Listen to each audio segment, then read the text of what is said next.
all those people coming. In Cambridge, usually we always start at 5, like in person, because we're waiting for people to just join the building. And so it's just like a bit like in real life. We just, let people find the Zoom link, connect, mute themselves, put their camera on if they like to. And so can I, just to sort of not related exactly to what I'm talking about, when we were talking about the Schelling model, have you spent a lot of time with the Schelling model? If you don't mind me just asking. Yeah, I think it's part of the discussion. Yeah. Not a lot, but some was it, and it was and nice. Schelling, you could do a whole paper. Like, did you realize that Schelling, it was actually a Japanese researcher called Sakota who developed the checkerboard model. And he was in a Japanese internment camp in the United States. So that when Schelling gets this, the credit for the checkerboard model, there's an entire history of science underneath that topic as well. That's absolutely fascinating. Yeah, it is. Yeah, let's, okay, we'll slowly be starting. Thanks everyone for coming. We'll still wait a little bit, and I will just start by some, we will have 2 more seminar in the coming months, and just check your email. We'll send them not in May, but in June and in July.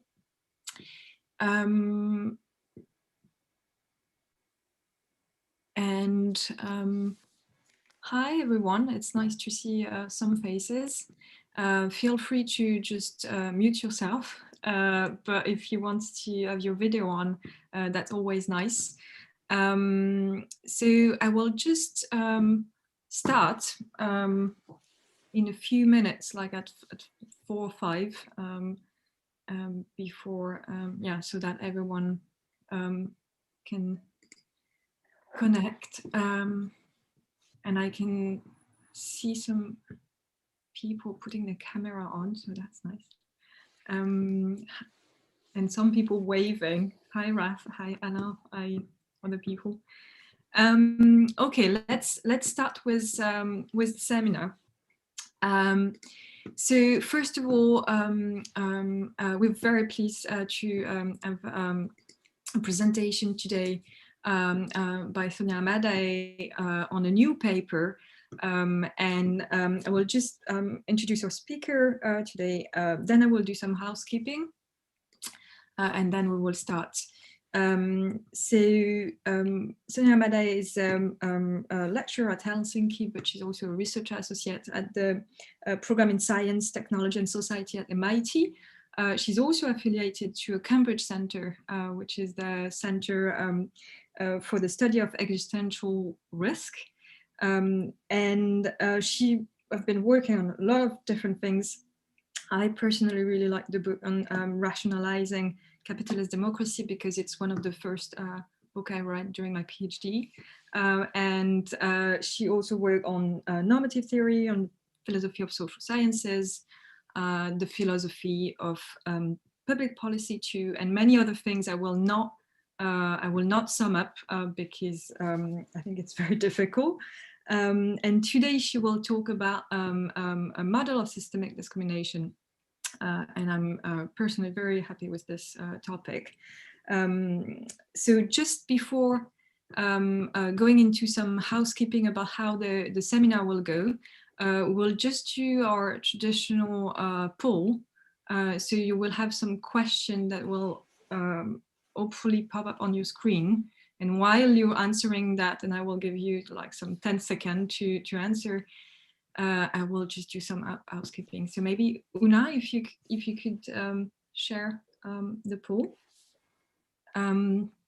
Okay, so you have 3 questions.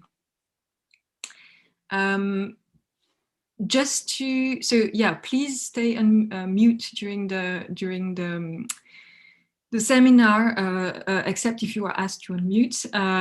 You could have your camera on the live stream. It's not just the speaker, not you. and we will have time for question.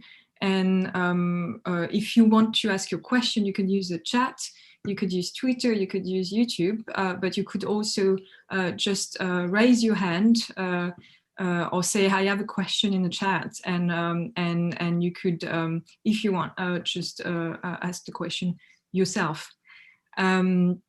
So yeah, so as you see, I think many people have already filled the poll. We just want to have an idea for where you're looking, you're watching, to be able to see if we choose the right time. And the question was, do you believe in systemic discrimination? So far, 45% say yes, 5% say no, 23% say it's not a belief, and 27% say it's not that simple. And during all the seminar we had, always the sort of answer that is, it's not that simple win. So I think it's, we'll discuss about that right now. So I'm gonna end the poll. I'm gonna, thanks again our speaker. And I'm gonna share the result very briefly. And put it, okay, so that's it. We could start. If you want to start sharing your screen, I think you can. Yep. Okay.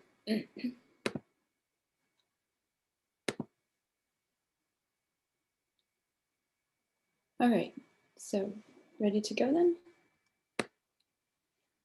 All right, hello everybody. I'm really honored to be able to give this presentation today, and all of the organizations on the left have funded this research, so I'm really grateful to my funders so that I can be here today with this presentation.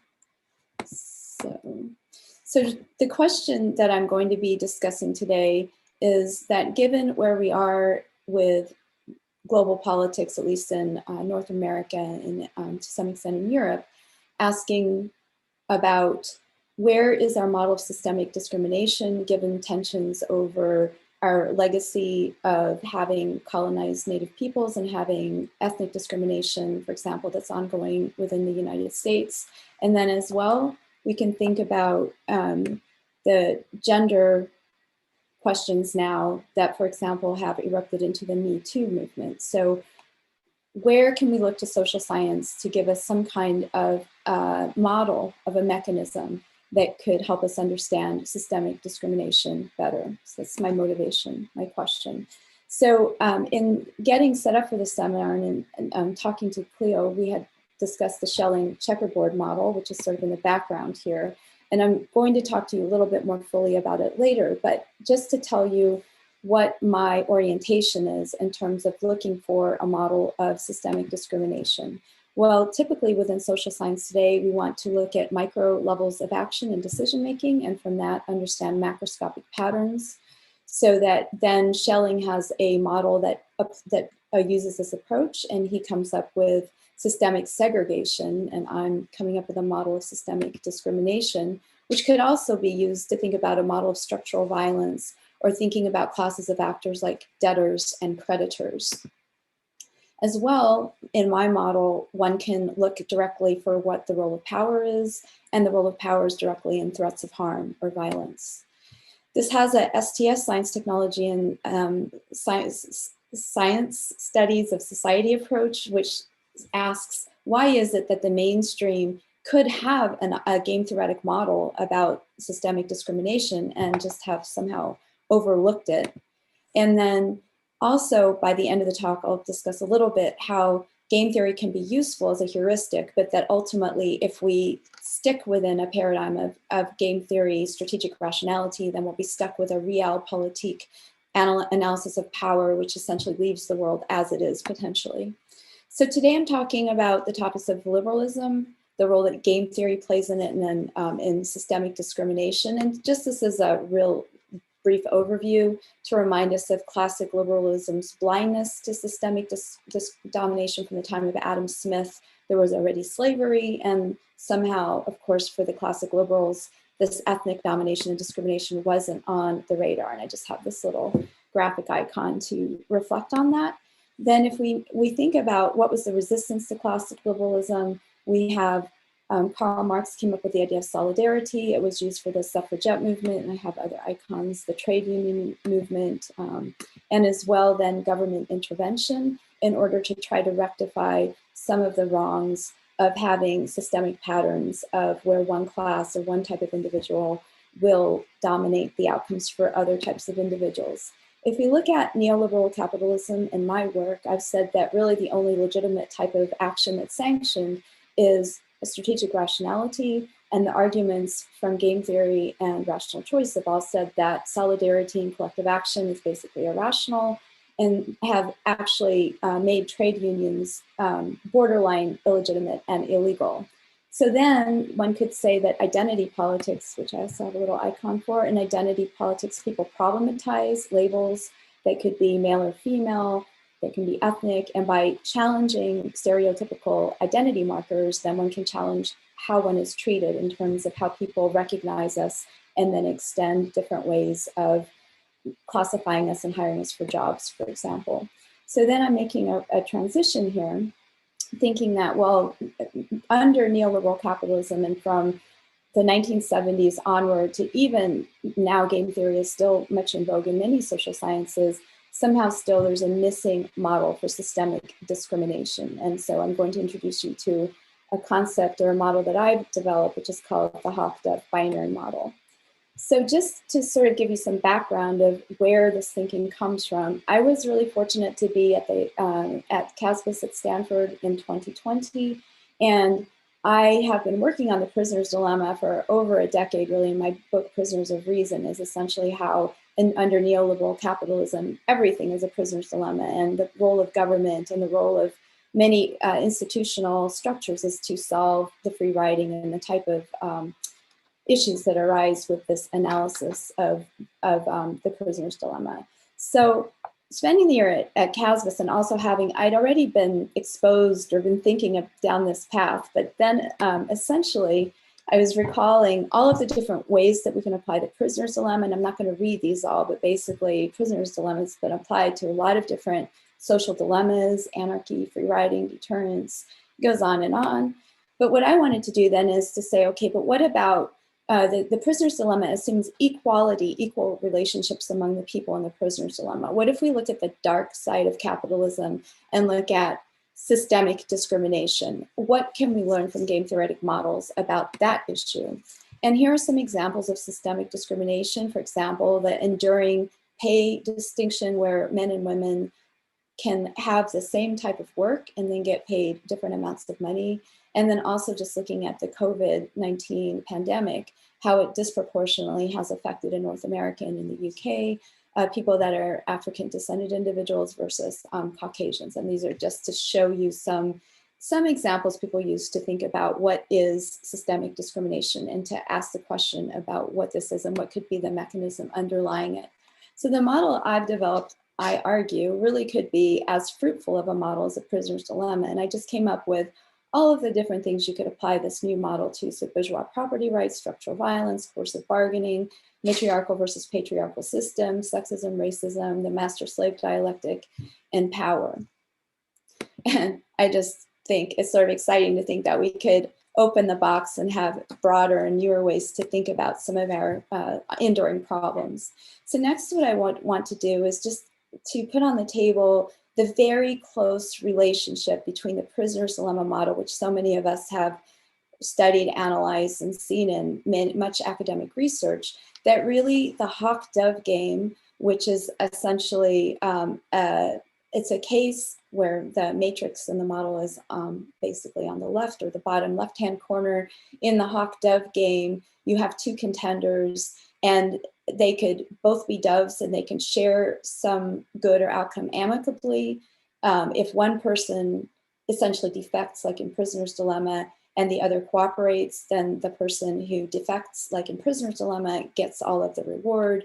But the only difference here really is that if both protagonists in hawk-dove game have if they both defect, then they enter into a conflict. And so the big difference between the prisoner's dilemma and the hawk-dove game is the cost of the conflict if both of the actors defect. And so basically you could think of that in terms of coercive bargaining. And so prisoner's dilemma is thought about for bargaining and social contract theory. And the hawk-dove game, when you start to think about binary tags like male and female and skin color, then you can add a dimension of analysis to prisoner's dilemma through hawk-dove that can give you an analysis of structural violence.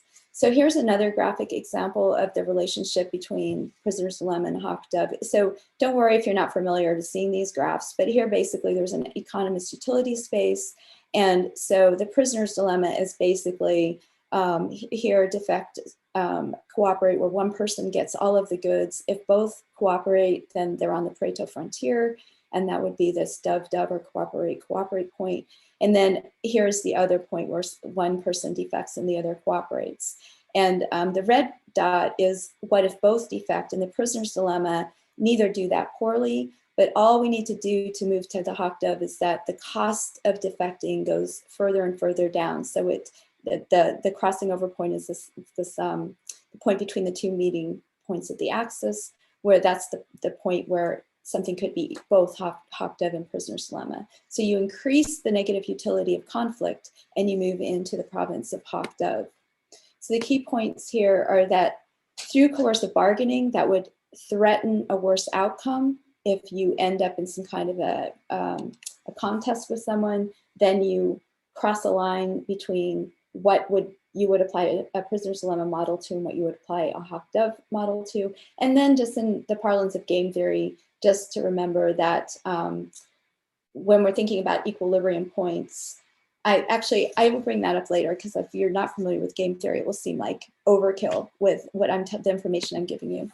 So here is more thinking about hawk-dove and what its attributes are. So often if people hear this phrase hawk-dove for a game, they automatically assume, as in this graphic picture here, that there's one very aggressive actor who would be the hawk, and there's one very moderate actor who would be the dove. But this is a misconceptualization of the two partners who are coming together in the hawk-dove interaction. In fact, both of the actors are completely the same, and it's only what they choose to do. They can choose to be aggressive, and they can choose to be moderate. So in hawk-dove, the players are exactly identical, like the two doves on the right. But when you introduce a binary tag, all we're doing in this model is we're introducing a marker that is independent from any aspect of capability or attribute of the population. So this marker here is not related to capability or disposition of the actor. And that's a very important thing to note about hawk-dove. We don't have hawks and doves. We have equal actors that are just demarcated by a marker. And then in this game, if you have a population of actors that are encountering each other over and over and over again in pairs, when the pairs come together, and if you have a binary marker on some subset group of the population, then it will lead to an asymmetric equilibrium in the game, where say here, the players marked with the X will always be aggressive, and the players without the X will always be, will play dove, will be moderate. And this pattern cannot be broken once it has established itself in a population. And this is just the pure math of the model. And then there's a question about how it would relate to society. Here's another diagram that might be a little easier to grasp. So I'm moving the faces if you're wondering what I'm doing here, just so I can see the diagram. So here is a traditional prisoner's dilemma model of exchange, where if you're on the Pareto frontier, the two actors have exchange a good, then one can defect and steal the goods from the other actor, or vice versa. And then if in the case when they both walk away, they're both grumpy, but there's actually no harm has been done in the prisoner's dilemma model, which is used to model basic economic exchange, which is very common. So you can have a mutually beneficial outcome, both can opt out, but the exchangers are equal. And then ultimately, the police are introduced to prevent this stage of theft, but that's that's something I've written about extensively. Here's the only difference between the Hofda binary model and the prisoner's dilemma. There's two changes. One, every agent now has a tag, and I'm using red and blue. So every agent in the population is either marked with a red tag or a blue tag. And so we have a potential exchanger. The exchangers are equal in capability and disposition, but an arbitrary identity tag has been added, and it could be male, female, white, non-white, and the cost of conflict is, there's a costly cost of conflict. So this box here is more aggressive.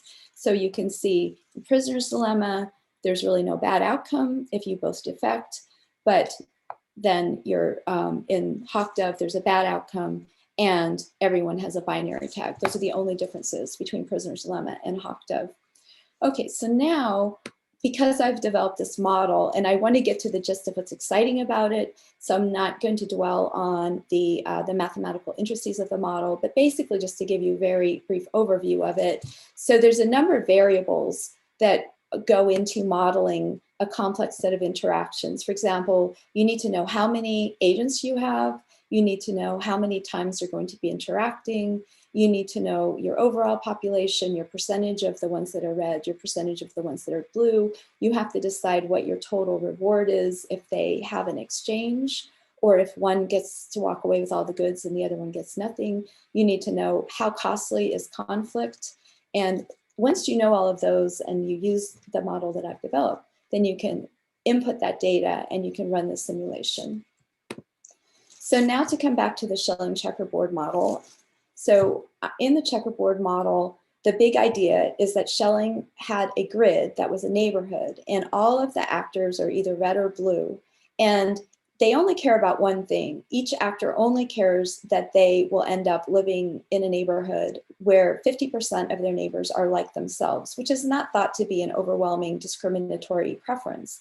But then over time, as you keep progressing from T1 to T9 here, then you end up with that basic imprinting of wanting to live by 50% like neighbors in a discriminated neighborhood. And the Hofda binary game is very similar to this in that actors aren't intending to discriminate. There's no global conspiracy to say people unlike me are the ones that will be dominated. It's just like in the Schelling checkerboard model, where it's a statistical process of individual actions that then lead to a systemic global pattern of, for Schelling, segregation, for me, discrimination. Okay, so I'll be walking you through, this is just really in more detail with the matrix, again, more of the mathematics. Here, I just want to show one really crucial point of similarity between the Schelling model and this model is that it's statistical and it obeys methodological individualism, which is a really important scientific trait that people value and values and models these days, so that essentially it's the individuals that make decisions and choices. And then the outcome is statistical and a global pattern emerges.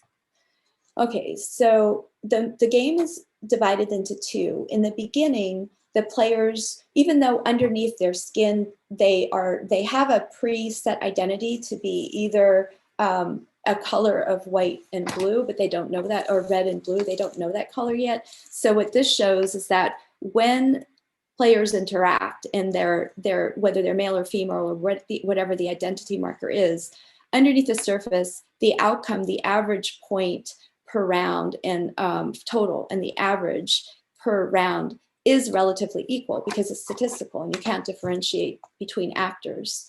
But now what I'll show with this simulation is that once you add the identity tag and you run this model over 100 times, then you will end up with the systemic pattern of discrimination. So so here you set the different stages and you can see what I was talking about. So here we're just running the first stage, and you can see that in this case, when the players don't have identity, that it's 25 versus 24. So the players' outcomes are relatively equal.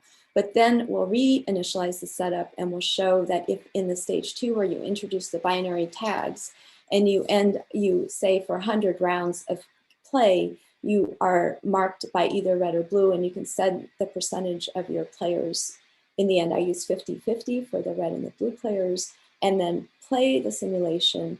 And inevitably, the statistical outcome either the reds or the blues will dominate. And in this case, it's the blues that dominate. And you can see then that if you look at the average total accumulated score, the blue actors would have 500 versus the average is 178 for the red actors.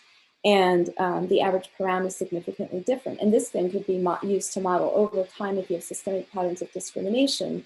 You could see how these micro inequities build up to be macroscopic patterns of discrimination and exacerbated inequalities.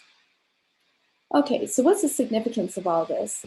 Well, if we assume that when you're having interactions with another actor that could be just an exchange, but there's some level of conflict, and this conflict could be anything from domestic violence, it could be statistical like lynching, or it could be just insult. It can just be a verbal harm. That if you have an exchange but there's some kind of an injury, you apply a binary marker across the population and you have repeating random interactions, then the mathematics of this model is that the default is that systemic discrimination will arise. The mechanism is individual self-interest using the history of interactions, and you get these macro patterns from micro interactions.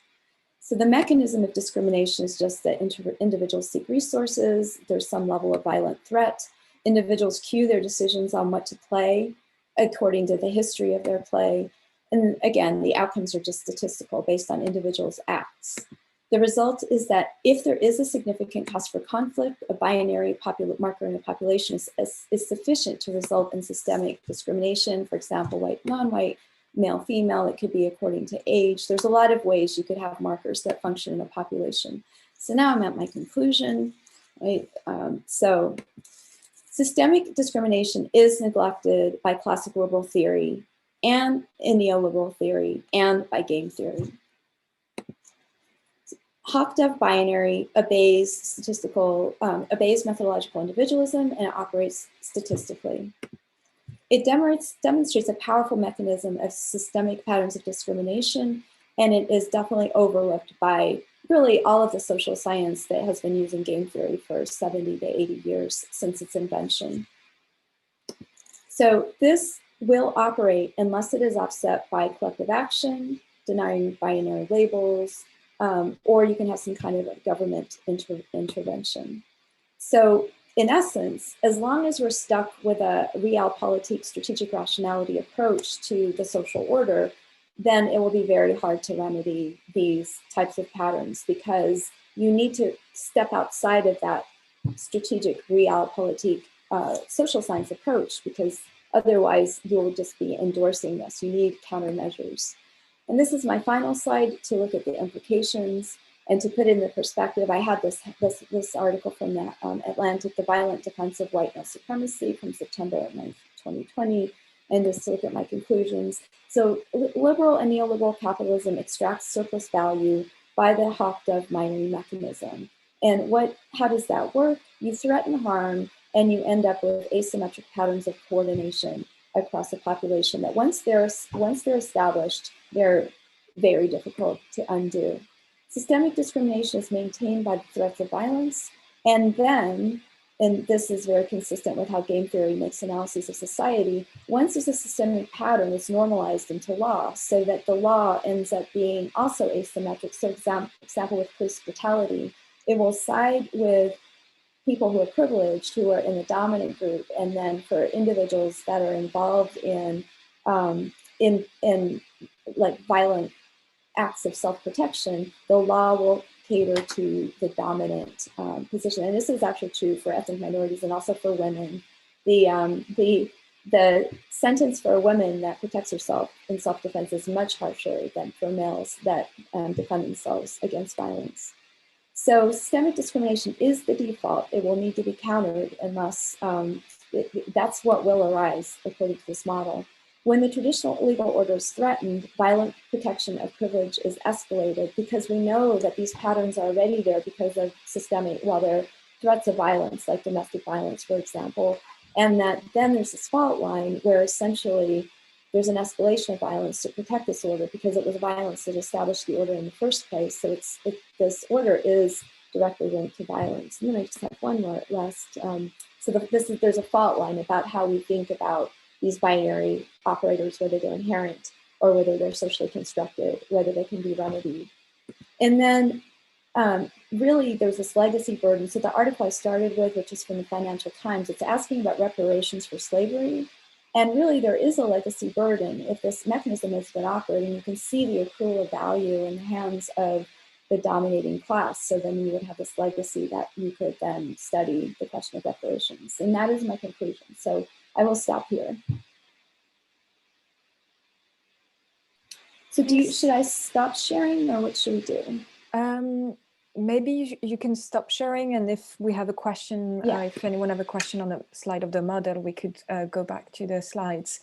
Thanks a lot. I have 2 or 3 questions, and then so people can prepare theirs, and then we will open the discussion to the floor. So I have one question on economics, one question on politics, and one question on submission. So I will explain myself. So on the economy, I find really, I find your model very convincing on the idea that you will have a discriminatory convention that emerge, and that is in fact efficient, but it's unfair. And so what do we go from that? And I would like just to hear you a little bit more about what's the consequence for standard economics of this result, in a sense that in traditional theory of discrimination is seen as inefficient by definition. Then you have signaling theory of discrimination that say, oh, maybe it's efficient in certain condition. And so if efficient is unfair, I mean, there is a lot of things that move into the what's happening in this discipline in terms of normative foundation. And so the consequence, I think, is also for the economic agent, who is this person we're talking about, especially if it's efficient for a certain category of the population. And if this category is not always arbitrary in a sense that there is history behind it, how do we do that? And I think part of the question behind for me is like, what do we do when we have a discourse, we say on the long run equality will be benefiting for everyone will benefit from this, but on the short run some men will lose a lot, for example, because it's exactly what will happen if we do a revolution. That's another question, but it goes to my second point, which is on the politics aspect. And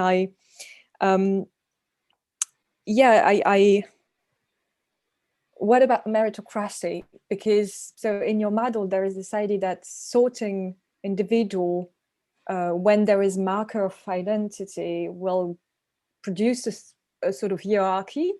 But I think this is how, so it's very close to stereotyping. We use convention to make decision, and it's a coordinating device. And hierarchy on the other side is really something that is valued in our society, because there is no meritocracy if you don't have ladder to climb.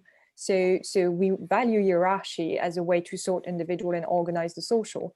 So I could definitely see people saying, yeah, discrimination is just the basis of any social system. So what do we do from this to something else? And a sort of related question on how general is your general theory. So I struggled a bit, I think it's because I'm an historian, with the formal aspect of the identification, because you use example as interchangeable, that we could use, a marker, any marker. But for example, the structural properties of different social phenomena, I don't think are exactly the same. And so you're using a spatial, like, I would not say a spatial model, but for example, in the case of discrimination, in gender discrimination, distance or distancing is not exactly the same as in with other groups. So so my question is like, could it be possible to introduce more heterogeneity in the labeling things, and how your model that is very abstract does in fact apply to very different situation? So economics policy, and to the last, sorry, and different type of discrimination, because you've been talking of systemic discrimination, which I understand in the case of your model, but there is, yeah, segregation and discrimination is not the same, and you have different type of interaction that could be called discriminatory. And so, yeah, I would like to hear you a little bit more about what it is. I know it's in the title and you talk a lot about it, but what is systemic discrimination in that context? And the last point is really just a thought, because you carefully just give the signification of Auk and Dove. We have the same age because, of course, the words are such that we see two different things. And then you say, but in the game, it's two Dove. They just choose to behave in different ways. And so I think one of the most interesting development in feminist philosophy right now is about submission, and the context about that it's a taboo, but also it's valued for some people. So we want women to be submissive, but it's a taboo for men to be. But also all the game that men are playing are also a variation on this. And so my question is, what's the political aspect of this metaphor, and of games metaphor in general?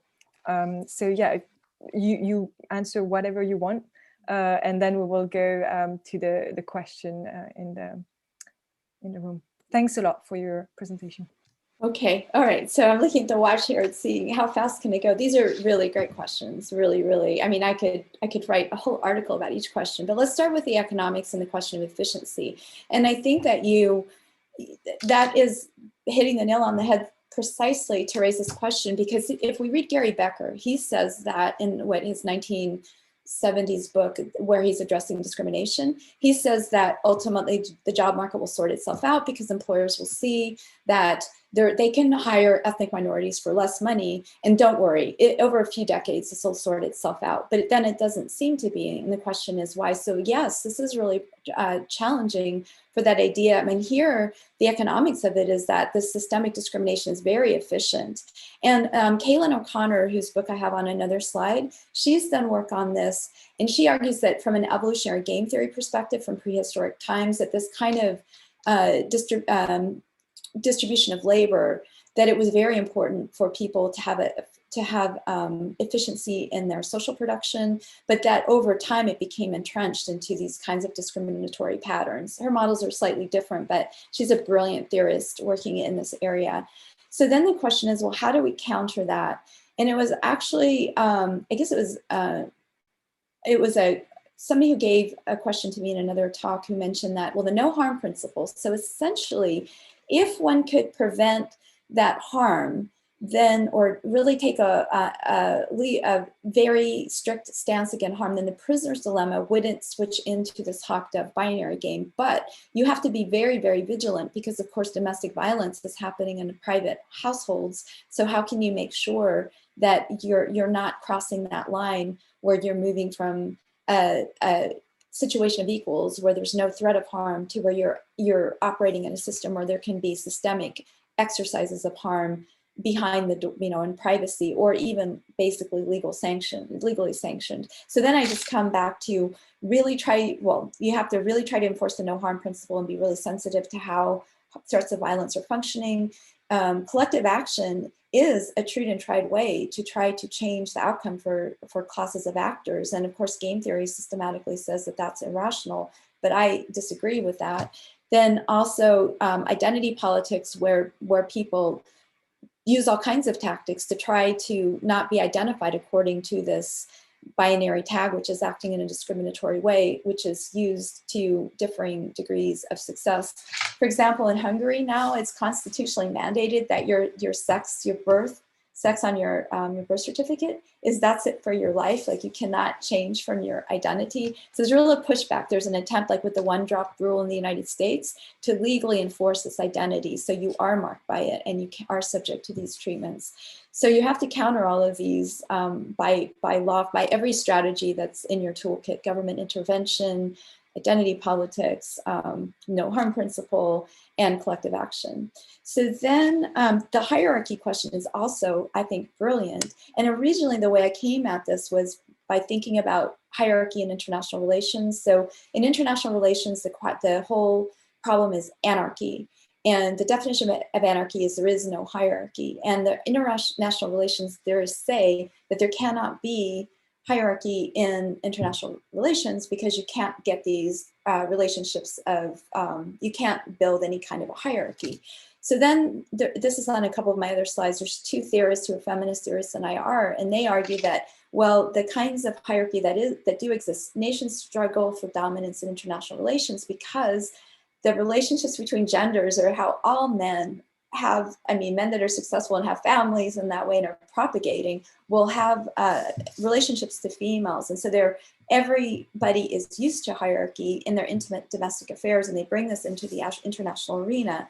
So that then, yes, there is a problem that without, potentially maybe you cannot have hierarchy or any kind of meritocratic system without this form of systemic discrimination. And you really have to ask, what would the society look like if you really stripped it down and really started to analyze how these mechanisms are playing themselves out. But for the most part, people who are privileged tend to think that they're privileged because of merit and not because there's some systemic method of discrimination operating in the background. So then the question is, well, how do we move from what's really an abstract type of model to concrete? Like, what am I really looking at? How is this mechanism of domination acting? What attribute of social relations am I focusing on in applying the Hofda binary label or the model? And I'm basically thinking of property rights and resource distribution. So, and this is another way that the research on the origin of property rights, which uses the Hofda, really a Hofda binary game, but the model has incumbents and people who will possess property and people who are the interlopers who are trying to steal it. But really it ends up that who is property of other people in prehistoric times? It's women, children, and ethnic minorities. So it just seems like even right there with this initial application of the model about property rights that you could start asking about how are these relations of power exercised? And it really is ubiquitous that women are treated as chattel and the women and children are the property of the male head of household. So that's what I'm thinking of, property and distribution of property. And then the last question was about thinking about Hofda and that the title is misleading. And so sometimes this game is also called the chicken game because it's like the two cars coming together and so both of the drivers could be chicken or not. Maybe I should use that instead. There's a feminist theory that wrote about the Hofda game and she called it Hawks and Chicks to emphasize the gender dimension. And essentially then the thinking is, yes, well, if this model is operating, something like this model is operating in society, and we know that ethnic minorities and women do often tend to be in positions where they're just expected to submit categorically, that's what you do.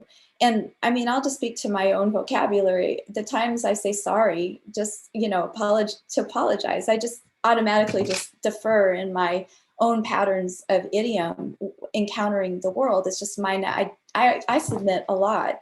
And so these routine little acts of submission or dominance, yes, they're probably can be thought about in the ways that you're discussing. There is an experiment by Hargraves Heap and Yanis Varoufakis from 2002. And they did an experiment and they ran this game on students. And they showed that very quickly when you're running this experiment, that not just if it's computer simulated, but if it's actual students, that they very quickly end up with one group always playing hawk and one group always playing dove when they have the color markers. And that, interestingly, well, Varoufakis writes about this, that the players that end up being the hawks often will start to think that it was their superior play, their talent, there was something about their capabilities that led them to be in the dominating class. And it's also interesting to note in the Hargraves Heap and Varoufakis experiment that the players that dominated always played hawk with each other. But what I argue in my work is that probably what ends up happening is that when equals, like if we use well, blue players or male players or female players, whoever's dominant, that probably when they encounter each other over and over, it is pretty much more like prisoner's dilemma. They lower the costs of conflict. They're not really interested in harm so much. And then you can resolve the prisoner's dilemma among equals, all the ways that have been done over and over again. So probably the players that are equal are probably really playing something that resembles this prisoner's dilemma if they are using realpolitik type of strategic rationality in their interactions. So that's my answer to all your questions. Thanks a lot. Let's open to question in the Zoom room. So Alice, have a question? Yeah, hi, Sonia, thank you for that. It's really great to have you here with us again. And I actually have a ton of questions, but obviously I'm not going to ask them all. But maybe I can squeeze two out of the, I'm really struck by, it seems to me like having read, you know, your earlier work and your books, which I, like Cleo, just love. They were so influential and you know, formative, and just fine-grained historical analysis of the emergence of game theory and rational choice theory. Like you're making quite a different analytical move here and mobilizing these models in your own analysis, even towards a kind of evolutionary game theory. So part of me just kind of wants to know what that process is like for you as a scholar. You know, what animated that move, and then I'm also wondering, you know, how these bifurcations emerge, right? You know, we do a lot of work also in the social sciences to kind of queer these bifurcations that particularly economists tend to use. And I'm, you know, very struck, although I'm speaking to the person who's written the most eloquent book on it, but the, you know, the emergence of game theoretic rational choice analyses in both emergence in context of war and use of war metaphors. So obviously Prisoners of Reason is an exemplary example of this, but also the kind of war camps metaphors that are often used in wider macro kind of analysis outside of this field. So I'm wondering, you mentioned at the start, just when we were coming online, about this not actually having been developed by Schiller, but having been developed in a Japanese internment camp. And I'm wondering what you think that might say to these kind of, in economics, the notion of bifurcations and the notion of war. And that relates to the first question of, this is a kind of historically specific thing in economics to this is a kind of analytical move that we mobilize ourselves. Thank you. Yeah. So, well, first of all, I think here, well, I gave a paper recently, which I called Queering Game Theory.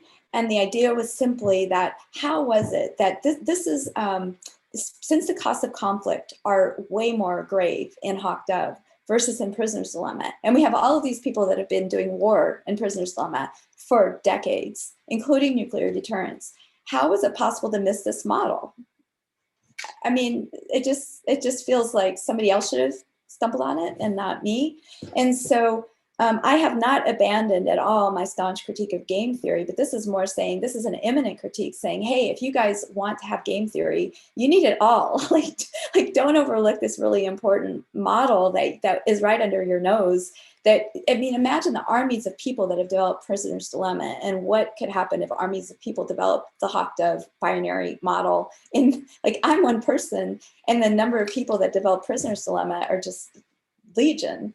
So yeah, and then ultimately, I do think that there'll probably be deep discussions if the model is accepted as being relevant to how systemic patterns of discrimination are operating. Then I think there'll be a question about how do the identity tags, like what is the role of these identity tags? Are they actually biological features that then do connect to disposition and do connect to some attribute of capability? So I think there's deep questions about that, but in the end of the day, I think it's all socially constructed. And so the exit from, so you first acknowledge, or I first acknowledge that there's this important model that if we're going to have Prisoner's Dilemma, we should have Hofda binary, and we should learn the lesson. It should be just out there, just like Prisoner's Dilemma. It should be Hofda binary. Oh, look, you get systemic discrimination. Well, it is efficient. Then you have to decide, are you just going to let it operate because it's efficient, or do you take every countermeasure that you possibly can, you know, accepting that we think the model says something. And then you have to look at, well, what does it mean to exit the paradigm of game theory, and where does your society move next? once you've performed this kind of analysis. So I thank you so much for your question. I think those are really raising the issues in my mind about where to take this and where to go with it. Thanks. Guilhem Lecouteux? Yes. So thanks. So thank you very much for the presentation. So I would have actually a more technical question about the game theoretic setting. So did you try maybe to look at the notion of correlated equilibrium, rather than Nash mixed equilibrium?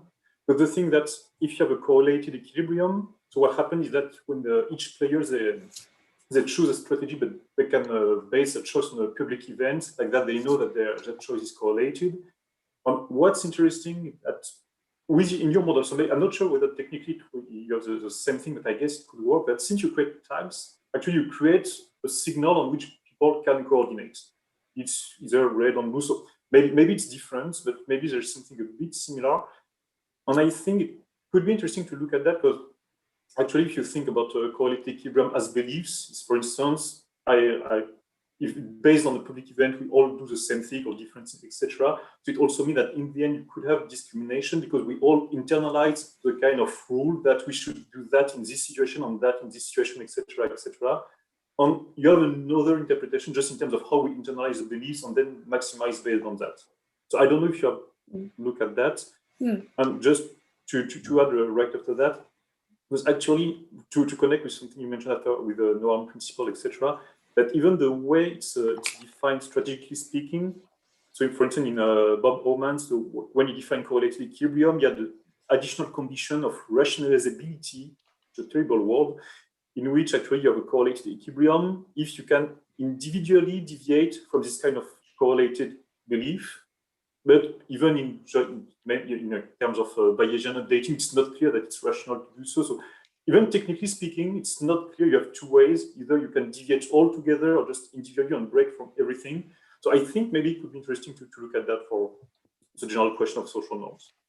Yeah, if you had maybe we can follow up later, but if you have a specific paper. Yes, I think what's interesting here is that this is really, I think, pre-signaling in the sense that like signaling is usually thought of, I mean, on the border of intention, right? I mean, it's hard to talk about a signal. I guess it could be a signal without any kind of an intention, but this is so pre-intentional, and it's just a pure mathematical model that shows you that without even thinking about signaling or some kind of communication that signaling theory is part of, that this would function. And then, I mean, it's definitely worth my time to think about, well, what if we build on that some kind of a signaling type of theory. But I think right now what's interesting, and as far as I can tell, there's so few scholars that are working in this space. I mean, it's just a handful of us, that now it's just the brute force mechanism of the model is what's captivating, and then building it out, as you suggest, I think would be a very interesting next step. Thank you. Thanks. So I will read a question by Anna Alexandrova right now. So can you comment on what other explanation of systemic discrimination there exists in social sciences, and why you believe your explanation via the HDB model is superior? Is it superior because of its empirical credential or because of its theoretical more pleasant? And you just use the sentence brutal force of the model? Yeah. That was it. So, Yeah, thank you. That's also a really, really good question, which I obviously need to think a lot about. So is this model superior? So you could have the, gosh, I'm blanking on his name. It's like Teg, there's an in-group, out-group theory a sociologist made. Teg, I can't think of their name right now. And the way that I thought about his theory, he thinks about, well, a lot of the discrimination has been how we are more friendly to our in-group and we are more hostile to our out-group potentially. And what's that?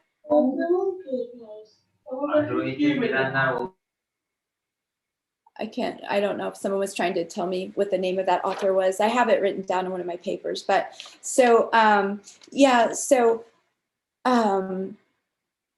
I'm not sure at this point whether this model would be superior or inferior. I think it is a model that's worth thinking about. And right now, the work that I'm doing is simply to put it on the table for reflection.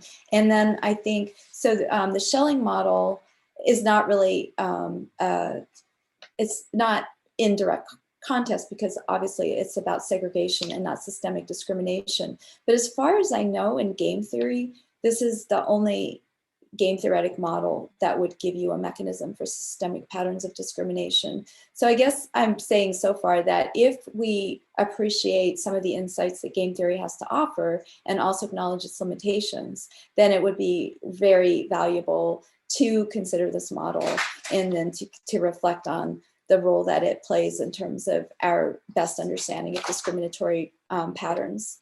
And I guess also the invitation there is to make sure that when I'm writing about this, to acknowledge other papers on systemic discrimination. So I really appreciate that question. Thanks. So we have 3 more questions, so I will ask people to be brief. Christopher Watts. Hi. Yes.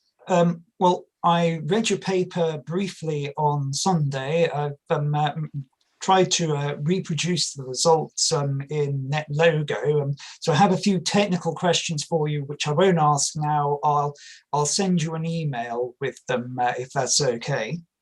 Instead I'll say right now is a couple of suggestions. One is I was reminded of Hammond and Axelrod 2006 and their model of ethnocentrism, which agents play the prisoner's dilemma on social networks. It might be interesting to try Hawke and Dove on social networks as well, see if what that does for it. My second suggestion is to maybe be aware of the difference between economists' idea of rationality, which is to maximize your expected payoff, and what's called biologists' idea of rationality, which is to maximize your expected survival. In particular, in life and in business, we have a fixed number of resources, and it costs money and time to play the game. And if you don't win, eventually you run out of money and have to exit the game, or you have to exit the market. But once you've got this distinction between maximizing expected payoff, or the average over all possible worlds, and maximizing expected survival, so sort of the average over time, you start getting all kinds of interesting results, such as you start to understand why it might pay people to be risk sensitive. There's actually a branch of economics people are trying to kick off called Ergodicity Economics, because this idea that there's a distinction between maximizing expected payoff and maximizing survival or payoff over time. It breaks something from physics called the ergodicity principle.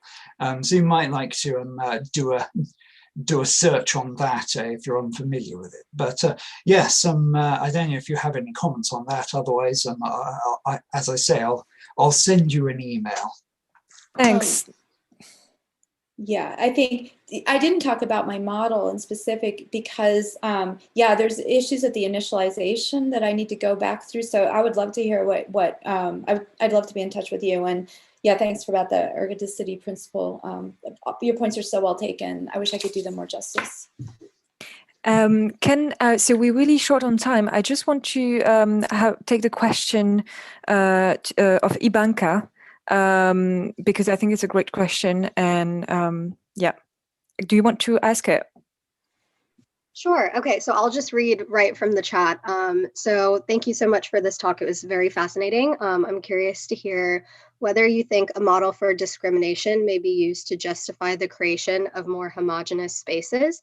So I was thinking of my mom, who's a scientist, who once had a male colleague say, if we only had men in this lab, there would not be discrimination. And so if inequality and discrimination present a conflict, is there a possibility some would advocate for segregated social spaces, and how can such an argument be countered?